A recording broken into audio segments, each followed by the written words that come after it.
Hello मेरे प्यारे छात्रों, मैं विशाल सर स्वागत करता हूं आप सभी का एक बार फिर से एक नई इंटरेस्टेड वीडियो के साथ अर्जुन क्लासेस गोपालपुर के यूट्यूब चैनल पे। तो जैसा कि आप लोग थंबनेल पर देखा ही होगा कि हम लोग इस वीडियो में कक्षा 12 के फिजिक्स में कूलाम का नियम पढ़ने वाले हैं। तो मेरे प्यारे छात्रों, ये जो है कूलाम का नियम कक्षा 12 के बोर्ड एग्ज़ाम के पॉइंट ऑफ व्यू से बहुत मोस्ट क्या जितना भी कहें उतना कम है, बहुत इम्पोर्टेंट है। ठीक है, तो हम आपको ये कूलाम का नियम बताने जा रहे हैं। आप अपना पूरा कंसंट्रेट इस बोर्ड पर रखिएगा और हमारी बातों को ध्यान से सुनिएगा। आपको मैं वादा करता हूँ कि आपको ये कूलाम का नियम याद कराकर ही यहाँ से मैं जाऊँगा। तो आप बस हमारे साथ इस वीडियो में अंत तक बने रहिएगा। मैं आपको कूलाम का नियम याद कराकर ही यहाँ से जाऊँगा। देखिए, मेरे पढ़ाने का तरीका कुछ अलग ही होता है। ठीक है, तो आप बस इस वीडियो में अंत तक बने रहिएगा। मैं आपको यहाँ से कूलाम का नियम सिखा कर ही जाऊँगा। ठीक है ना। तो चलिए हम देर न करते हुए इस वीडियो करते हैं स्टार्ट कूलाम के नियम के कॉन्सेप्ट के साथ। तो चलिए हम लोग देखते हैं कि कूलाम का नियम क्या होता है। तो इससे पहले हम आपको न्यूटन का नियम बताएंगे। गुरुत्वाकर्षण का नियम जो होता है वो सभी लोग आप सब जानते होंगे कि न्यूटन का गुरुत्वाकर्षण का नियम क्या है। ठीक उसी के बेस पर आपको कूलाम का नियम समझाऊंगा। चलिए पहले हम न्यूटन का नियम देख लेते हैं। तो न्यूटन का नियम क्या कहता है, मान लीजिए कि यहाँ पर कोई एक पिंड है m1 द्रव्यमान का और दूसरा कोई पिंड m2 द्रव्यमान का है और इनके बीच की जो दूरी है हम लोगों ने मान लिया r। तो न्यूटन का नियम क्या कहता है कि किन्हीं दो पिंडों के बीच लगने वाला आकर्षण बल अथवा क्या प्रतिकर्षण बल, किन्हीं दो पिंडों के बीच लगने वाला आकर्षण बल अथवा प्रतिकर्षण बल, ये जो होता है दोनों पिंडों के गुणनफल के क्या होता है, अनुक्रमानुपाती होता है। और ये बीच की दूरी के क्या होता है, वर्ग के व्युत्क्रमानुपाती होता है। ये आप सभी जानते हैं, कक्षा 11 में आप सभी पढ़ चुके हैं, ये कक्षा 9 में भी है। ठीक है ना। तो ये सब आप सभी जानते हैं कि न्यूटन का नियम क्या है कि किन्हीं दो पिंडों के बीच लगने वाला आकर्षण अथवा प्रतिकर्षण बल दोनों पिंडों के द्रव्यमानों के गुणनफल के क्या होते हैं, अनुक्रमानुपाती, और बीच की दूरी के वर्ग के व्युत्क्रमानुपाती होते हैं। ये हम सभी जानते हैं। तो इसको हम जब सॉल्व करेंगे तो क्या कर सकते हैं, m1 इंटू m2/r²। तो हम अब इसको आगे करेंगे तो ये जो अनुक्रमानुपाती का चिन्ह होता है इसको हटाने के लिए क्या करते हैं, एक नियतांक लगा देते हैं। ये हम सबको पहले से मालूम है। तो यहाँ पर क्या लगा दिया हमने, g, m1 m2/r²। यही है क्या, गुरुत्वाकर्षण, न्यूटन के गुरुत्वाकर्षण का नियम। यहाँ पर जो g है इसको हम लोग क्या बोलते हैं, सार्वत्रिक गुरुत्वाकर्षण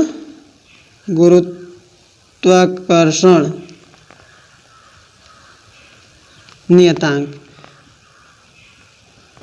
और इसका मान क्या होता है 6.67 × 10⁻11 क्या होता है, न्यूटन मीटर स्क्वायर प्रति किलोग्राम स्क्वायर, ये होता है इसका मान।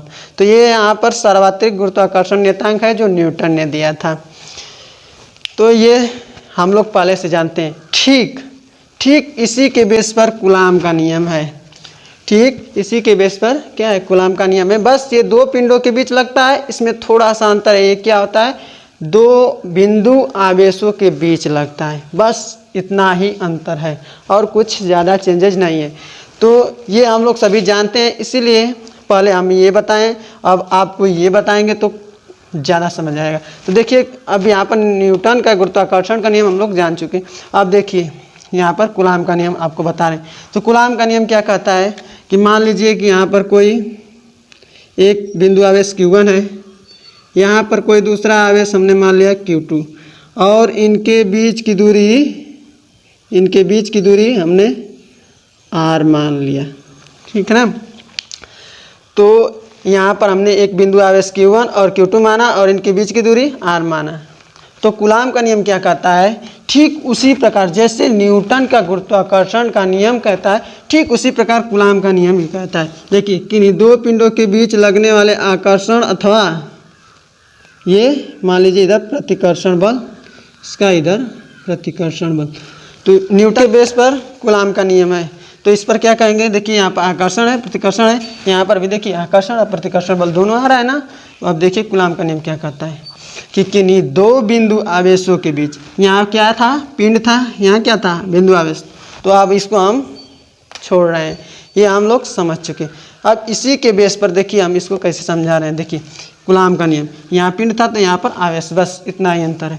तो यहाँ पर क्या कहेंगे, किन्हीं दो बिंदु आवेशों के बीच लगने वाले आकर्षण, किन्हीं दो बिंदु आवेशों के बीच लगने वाले आकर्षण, बातों पर ध्यान दीजिएगा मेरे, किन्हीं दो बिंदु के बीच लगने वाले आकर्षण अथवा प्रतिकर्षण बल जो होता है दोनों आवेशों के गुणनफल के क्या होते हैं, अनुक्रमानुपाती, Q1 × Q2। कूलाम का नियम देखिए यहाँ पर किन्हीं दो बिंदु आवेशों के बीच लगने वाले आकर्षण अथवा प्रतिकर्षण बल दोनों आवेशों के गुणनफल के अनुक्रमानुपाती होते हैं और बीच की दूरी के वर्ग के व्युत्क्रमानुपाती होते हैं, बीच की दूरी के वर्ग के व्युत्क्रमानुपाती होते हैं। इसे कूलाम का नियम कहते हैं। देखिए यहाँ पर न्यूटन का नियम दो पिंडों के बीच लगा है, यहाँ पर देखिए दो बिंदु आवेशों के बीच लगा है, वर्ग के व्युत्क्रमानुपाती है दूरी और यहाँ पर भी दूरी वर्ग के व्युत्क्रमानुपाती है। देखिए ठीक उसी के बेस पर है कूलाम का नियम, उसी के बेस पर हम समझा रहे हैं। अब इसको जब हम आगे इसको सॉल्व करेंगे तो क्या कर सकते हैं, यह बराबर, अभी बराबर मत कीजिए, अनुक्रमानुपाती, इसको Q1 × Q2/r² लिख सकते हैं। अब जब अनुक्रमानुपाती का चिन्ह हटाते हैं तो एक नियतांक लगता है, तो यहाँ पर हमने K लगा दिया, Q1 × Q2/r²। ये जो K है यहाँ पर ये नियतांक है, क्या है, नियतांक, ठीक है। यहाँ पर जो K नियतांक है, सॉरी ये जो कूलाम ने दिया था सूत्र, यह बराबर K Q1 Q2/r²। इस K का मान क्या होता है, इस K का मान 1/4 पाई एप्सिलॉन नॉट K, और इन्होंने मान दिया, इसको इस तरह लिख सकते हैं K को, ये नियतांक को इस तरह लिख सकते हैं, और इसका मान 9 × 10⁹ न्यूटन मीटर स्क्वायर प्रति कूलाम स्क्वायर होता है इस K का मान। देखिए यहाँ पर K जो है नियतांक है, इसका मान, इसको K को इस प्रकार भी लिख सकते हैं 1/4 पाई एप्सिलॉन 0 K, और इसका मान जो होता है 9 × 10⁹ न्यूटन मीटर स्क्वायर प्रति कूलाम स्क्वायर होता है। यहाँ पर ये वाला जो K है इसको छोटा K लिखिएगा, ये वाला जो K है ये वाला, इसको क्या कहते हैं, इसको परावैद्युत पदार्थ का परावैद्युतांक कहते हैं। ये क्या होता है, परावैद्युत पदार्थ का परावैद्युतांक होता है।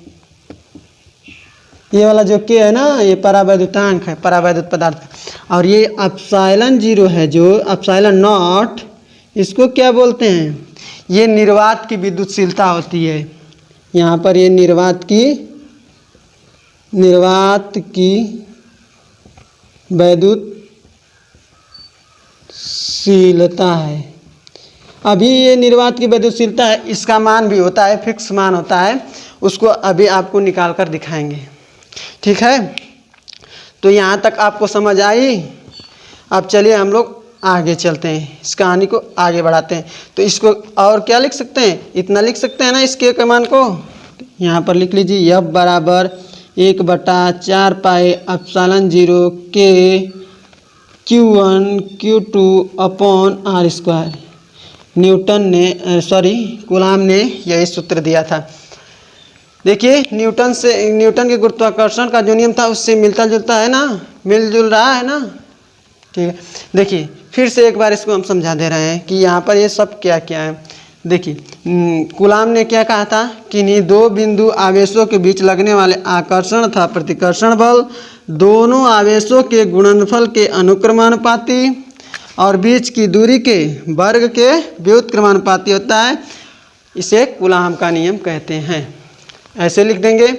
उसके बाद ये सब आगे डिराइव करते जाएंगे और इस अंत में इतना लिख देंगे। और ये सब जहाँ के नियतांक है इसका मान इतना होता है बराबर 9 × 10⁻9 न्यूटन मीटर स्क्वायर प्रति कूलाम स्क्वायर होता है। यहाँ जहाँ पर ये वाला जो कि है परावैद्युत पदार्थ का परावैद्युतांक है और ये इस जो एप्सिलॉन नॉट है निर्वात की वैद्युतशीलता है। इतना अगर लिख देते हैं तो आपको यदि ये 4 नंबर का आता है तो आपको पूरा एग्जामिनर 4 नंबर ही दे देगा। इसमें से एक भी पॉइंट नहीं काटेगा, इतना यदि आप लिख देते हैं तो। अब देखिए ये जो के है परावैद्युत पदार्थ का परावैद्युतांक, तो ये निर्वात या वायु के लिए इसके का मान, ये वाला जो के है इसका मान निर्वात या वायु के लिए इसका मान 1 होता है। अन्य माध्यमों के लिए क्या होता है? अन्य माध्यमों के लिए 1 से अधिक होता है। अब देखिए ये धातुओं के लिए इसके का मान, धातु के लिए ये वाला के मत समझिएगा, इस वाले के का मान जो ये वाला के है इसका मान धातुओं के लिए क्या होता है? अनंत होता है। और अधातुओं के लिए इसका मान 0 होता है। इतना याद रखिएगा। क्वेश्चन में आपको मतलब कहीं सॉल्व करने के लिए दिया हो, दे दे क्वेश्चन और मतलब कि पूछ दे 1 नंबर 2 नंबर में पूछ दे कि धातुओं का परावैद्युतांक क्या होता है, तो अनंत होता है। और धातुओं का परावैद्युतांक क्या होता है? 0 होता है।